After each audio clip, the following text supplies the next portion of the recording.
ดาวลงมาให้เราสองคนเห็นเมื่อเราเจอกันครั้งแรกใจฉันเต้นแรงทุกคำที่เธอพูดทำให้ฉันยิ้มได้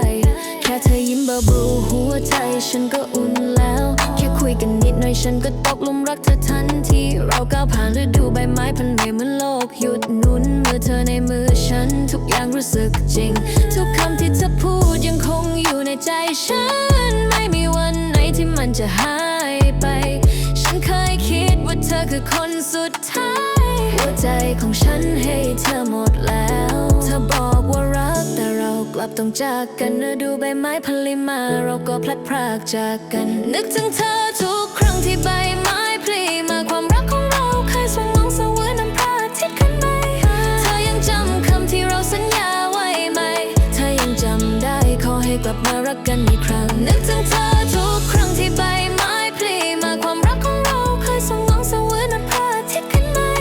เธอยังจำคำที่เราสัญญาไว้ไหมเธอยังจำได้ขอให้กลับมารักกันอีกครั้ง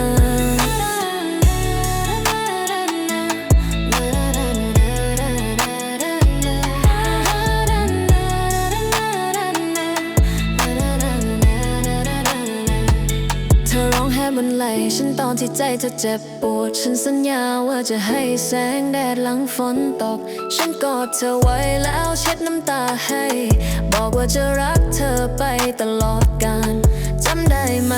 วันที่เรานั่งริมทะเลฉันจับมือเธอไว้ไม่อยากให้เธอจากไปฉันอธิษฐานต่อฟ้าขอให้เราอยู่ด้วยกันตลอดไปไม่อยากให้เธอหลุดมือไปเป็นของคนอื่นแต่เมื่อดอกไม้ฉันรู้สึกว่าเธอค่อยๆห่างไปเหมือนลมพัดพาหัวใจเธอไปที่อื่นบนดวงตาเธอไม่มีดวงดาวอีกต่อไปเหลือฉันคนเดียวร้องไห้มองพระจันทร์รักของเราเป็นแค่ช่วงเวลาสั้นๆแต่ฉันจะจดจำไว้ตลอดไปถึงโลกจะหมุนไปอีกกี่รอบฉันยังคงคิดถึงเธอทุกวันทุกคืนนึกถึงเธอทุกครั้งที่ใบไม้ผลิมา